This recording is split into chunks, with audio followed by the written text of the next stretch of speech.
When it comes to ICC tournaments, well, India versus Pakistan is one match that, whilst often is looked forward to, can oftentimes be one-sided. And truth be told, the 2025 Champions Trophy encounter between the two arch rivals, not really that much different when you're looking at it, but so many talking points really coming out of this particular match. That's, of course, from the sporting side of things, look at it, Pakistan all but eliminated, India all but through to the next round.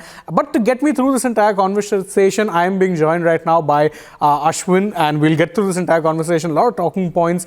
But first, let's of course talk about what was happening towards the end of the match. Then I think we saw a lot of poor sportsmanship coming into play. I just have one word to describe that: petty. Yeah. It is pettiness at its highest order, and you cannot be doing that at international level. You try to shut down a player like Virat Kohli by bowling wide and denying him of a rightful century for the way he batted today. It is just petty, Shane. It's absolutely petty. I mean, let's be frank. At that point, the game was lost. They needed 17 runs to win. Kohli needed 13 runs to get a century. And the game was gone. Look at the number of overs this match was done with. Pakistan had no hopes in hell of even thinking of getting a victory. But look at the bowler who gave away those wides. Shaheen Shah Afridi. I mean, for a player of his quality, you definitely know that he is not the one to err in his line and length too often. And if he's bowling those wides, it is just disgraceful, to be honest. Yeah, but today was a very errant day for him. So if it wasn't for, it being so blatantly obvious, I would just said, oh, he's had an off day, it's continuing this way. Yeah. But it was so blatant. I mean, at one point you would see Rohit Sharma in the crowd just laughing, saying, what are these guys doing? Exactly. Denying him a clear and obvious century. And then when he finally got to it, I mean, you saw the release of emotion, said, I'm there. As long as I'm here, it was going to get done. And that's what happened. The century was made. India ended up winning. Everyone gets to go home happy. Well, everyone except Pakistan fans. And I think you spoke about Shaheen Shah Afridi having a bad day. I must say it is not just a bad day. The entire Pakistani pace trio, they have been below par for quite a while now, for all the hype that was given to them and the way they have been performing. Look at Naseem Shah for this matter. The way it looks like he has lost his rhythm. Yeah. And Shaheen Afridi has been out of form for I don't know how long. Same can be said about Haris. And I mean, look, this is a country, let's give the devil their due. Pakistan have always been known for producing fantastic duos, trios when it comes to their fast bowling. They were creating them for fun. But I think the hype has died down a lot and you're realizing that, the trio of Naseem, Shaheen and Haris don't perhaps compare to a Wasim, Waqar, Shoaib. Absolutely. Or even if you go in more recent memory, an Amir, Asif and a Sami. These guys were next level. These guys were consistent performers. Sadly, this lot, not very consistent. It's all hype. You can say that about a lot of the Pakistani players right now. And I think that's why when you look at these matches, you realize that it's just that hype. The Indian teams are winning comfortably, barring 2021, which was a comfortable win for Pakistan, that too in a different format. It's just been bad, especially if you're looking at numbers in the ODI format. It's just been bad. I mean, 11 wins overall, and of those, 10, really, all of them have come in this particular format. ODIs, it's just not really a good contest anymore from a sporting perspective. Absolutely. It is just that India have been dominant, and I think they will continue to be dominant the way this Pakistani side looks right now. And look at the way their captain batted today. Yeah. You are talking about one player, Babar Azam, the star player, not showing intent. And then you have their captain, who was given a lifeline just moments before he got out. And look at the way he got out. He goes down the track, he misses the line of the ball completely, goes through him.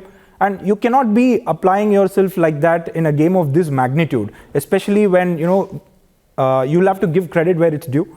After a poor power play performance from Pakistan, they were crawling back into the game at that point. And you have their captain throwing away the wicket like that, and look at how many wickets fell after that. I mean, it was cluster after cluster. I don't think they ever recovered from losing Rizwan. But I mean, look, we've talked a lot about the poor side of Pakistan. I think we have to give India a lot of credit for the way they went about it. Clinical. And it was as close to a perfect performance as possible. Even when Hardik Pandya came in, got out, you couldn't really fault him because he was going for a quick win, thinking that, okay, maybe net run rate will be important in the near future. Absolutely. I mean, I think the key difference lies in the fact, the way the two teams approach the power play. You have Pakistan on one side, who just scored like 50 runs, I think, in the first 10 overs. Yeah. And you have India, in the first 15 overs, we got to 89. And Shubman Gill showed intent. That is what you call intent. Exactly. Not going down the track in the middle overs and losing your wicket. That is not intent. And see, if you're looking at it, how it is, say, for instance, the batters got out as well. I mean, look at the kind of ball that Rohit got. It was an unplayable in-swinging Yorker from Shaheen. Shubman Gill also dismissed off a very, very good ball from Abrar Ahmed. You'll take getting dismissed off those balls. But the thing was, they set such a good platform that at that point, the middle order batters come in and they don't have to worry. Keep the scoreboard ticking, get your boundaries, play at a strike rate of 80 odd, and the game is won. Exactly. The reason why Shreyas Iyer, played with a free hand was because of the platform that the top order had set already. And the game was taken away the moment the power play ended, in my opinion. When we reached 89 and at the end of the power play, it was looking set. Kohli was looking set. And the game was going away from Pakistan. And perhaps, I think it got to them in the end. Yeah. And hence the pettiness. Yeah, I think it definitely got to them because I think at this point there was frustration creeping in that, look, we couldn't really put up much of a contest. This is a match that fans from both sides of the border look forward to, and it didn't really turn out to be much of a contest. It was a one-sided drubbing. In fact, I can't remember the last time there was a competitive ODI match between these two sides. There really hasn't been one in a long time. It's always been one-sided, and 99% of the time it's been India winning. So, I mean, I think it takes me back to something that Harbhajan Singh had said prior to this particular match. And he said that, there's a lot of hype around this tournament, but oftentimes the hype doesn't really live up to as far as the sporting spectacle is concerned because Pakistan aren't the same team. I think we're having to say that, listen, I think Harbhajan was right about that. Yeah, it looks like he was right. And on a pitch like this, perhaps what I feel is that on a pitch like this, which was offering absolutely nothing for the bowlers, and the way Virat Kohli was batting, absolute class. The kind of shots that he played, and of course, at one point I thought, why is he playing the cover drive? When he got back. Oh, you're going there. No, what I felt was honestly the cover drives that he played back to back. One thing you have to look at is the technique. I understand that a batter's technique is not going to change overnight. But what was worrying was he was still chasing those outside of deliveries and opening his face of the bat and the bat away from the body. The technique, it just gave me nightmares of Border Gavaskar Trophy, to be honest. And no, I get your point in that regard. And the way the Pakistani bowlers were bowling outside of it, I think it is another wide pettiness, if you have to call it. I mean, look, I think you're right. I mean, it's not a point that will get discussed as much because Kohli did get a century. India got a very comfortable win, net run rate boosting win. But yeah, you're right. I didn't see much change as far as his technique went. It was pretty much the same. He's going with hard hands and he was looking to chase those deliveries. What helped him significantly is that it's a white ball game on a pitch that wasn't really offering up much. The bounce was through. So it was just about setting up to be hit. There was no movement whatsoever. And so, yeah, I think he was getting away with that shot. Had it been bouncy, had the ball been moving around, I don't think you'd have been that lucky. I really don't think you'd have been that lucky. Absolutely. But credit where it's due, the kind of innings that Virat Kohli played. And he wasn't attempting any rash shots or anything. He was just picking the gaps, running hard. It is just a classic Virat Kohli ODI innings. If you want to call it that. Absolutely. I mean, it looked like, and I think this is the one format where he's been in his element, both as far as run scoring, pacing his innings. I mean, he was going through a lean spell even in 22, 23 in certain formats. But I mean, you remember his form in the ODI World Cup at home? Sublime. He was getting you multiple centuries. He was pacing the innings, winning India matches. I think ODIs is that one format where he's just been most at home. Exemplified by the fact that now he's gotten to 14,000 ODI runs, done it I don't know how many more innings quicker than what Sachin did. Yes. So it's a massive accomplishment for him as well. Absolutely. Get there with a century. We know ODIs is bread and butter for Virat at this point. And I think, whatever else you may say about his form in other formats, obviously T20 IC is no longer a factor. But in ODIs, you need a batter like him around. He just ensures that the game is done, dusted, in the bag. And there's no worry. As long as he's at the crease, the chase is, we call him the chase master. For a reason. Yeah. And I think Virat Kohli was just phenomenal today.